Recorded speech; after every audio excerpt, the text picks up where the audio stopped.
In this video, I'm gonna show you the second part of the creation of my Norwegian illustrated travel journal, this time dedicated to the cities of Alesund, Bergen and Oslo. And also, I'm gonna answer some of the travel journal related questions that you guys have asked me here on YouTube and on my Instagram. So make sure you stay until the end, because this episode is full of little precious information that you can use for your travel journaling. You don't wanna miss any of them.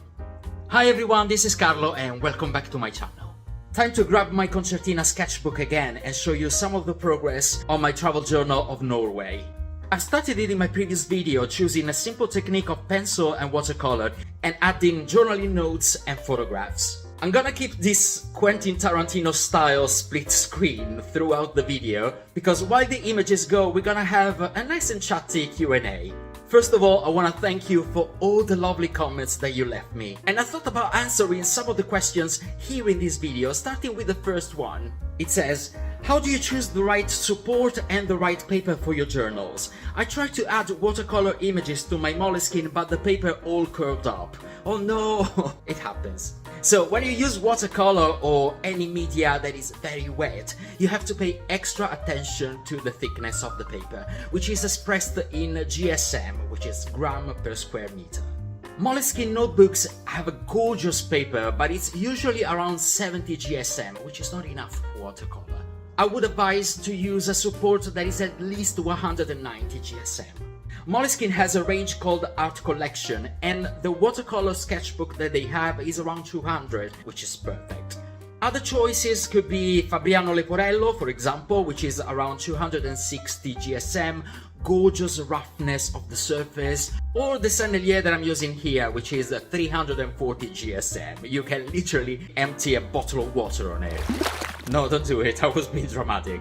Alternatively, if you want to keep on using that Moleskine notebook, you can maybe consider using watercolorable pencils instead of watercolor, and just blend them with a wet brush, drained of all the excess water so that it doesn't drip. Like I did on the travel journal of Lisbon, you can find the video on my channel. That way you can still kind of replicate the effect of watercolor and the paper will not buckle. So yeah, let me know what you chose to do.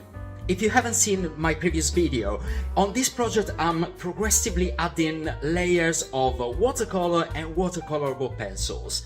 Which brings me to the next question. You said you progressively add layers, but when do you know that an image is finished? Good question. Potentially you can go on and on refining your illustration without any limits. But I guess you kind of feel when your image is refined enough to convey all the emotions and the feelings that you want to recall. It also depends on the style that you want to give to your journal. I love to have a certain degree of unfinishedness on my images. So yeah, it's very subjective, but what I will say is just trust your instinct and your feelings. Don't stress over ideals of perfection because they are pointless. Don't chase the perfect image, chase the effective image. This sounded good.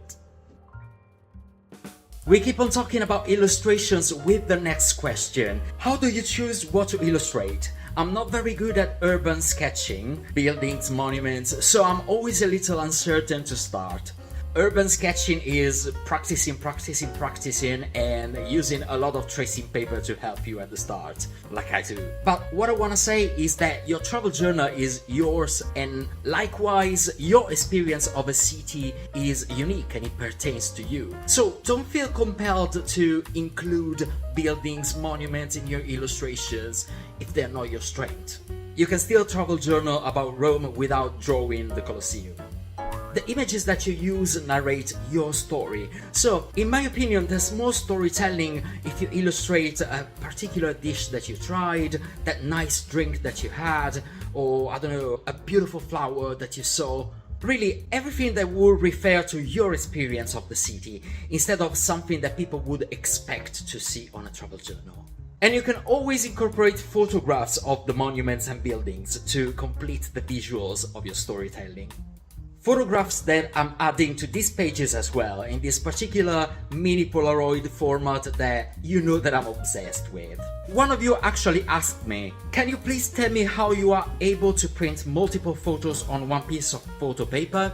Love this idea. Oh, thank you, I'm happy you like it. I use an app on my phone called Unfold. It's an app to create Instagram stories and reels. And when you open it, you can select from the main menu the Stories tab.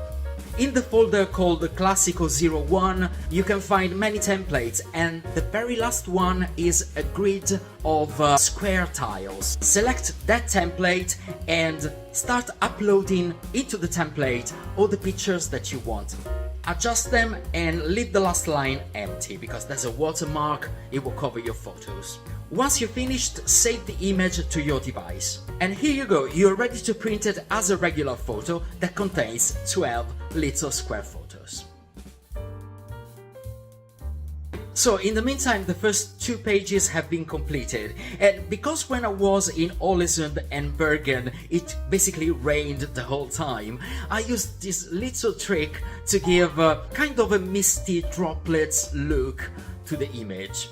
I took a white Posca marker and from a distance I've blown on the tip, just short and powerful blows, like, which creates this spray effect, useful if you want to suggest kind of a rainy or snowy weather. Last question of today. Can you also make a video about the best stationery to use while making a journal? Yes! I want to make a video soon about this topic, showing you all my favorite supplies, not only for travel journaling, but for all kinds of journalings that I do. So definitely check this space. In the meantime, I can recap for you what I used on this particular project. I started with the Sennelier Multimedia USKBook, which is a great Concertina sketchbook. All the sketching was done with Staedtler 4B pencil, nice and soft, and the help of tracing paper for the more complicated images. For the coloring, I've used my Watercolour travel set, Aquafine by Daler-Rowney. And watercolor ball pencils, Stabilo Aquacolor and Staedtler watercolor pencils. Every time I need to add details in white, I use white Posca marker and white UniBall Signo gel pen, to be used on perfectly dry paper, never on wet paper. For the writing, I normally use UniBall Uni-Pin Fineliners, or in this case a Muji black gel pen 0.5mm. It glides on the paper really smoothly. And that's pretty much it. Minimal amount of supplies for a simple project. Sometimes it's all you need.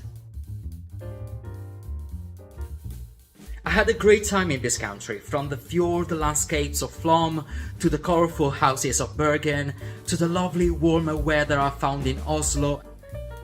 I'm gonna continue this project including Denmark, Finland and Sweden. But for the time being, I wanna thank you all for watching and for creating this little community on here with me. I've reached 2,000 subscribers, which is for me a great milestone, so I'm really thankful. That's all for today. Thank you once again for watching, and as I always say, take care and see you soon.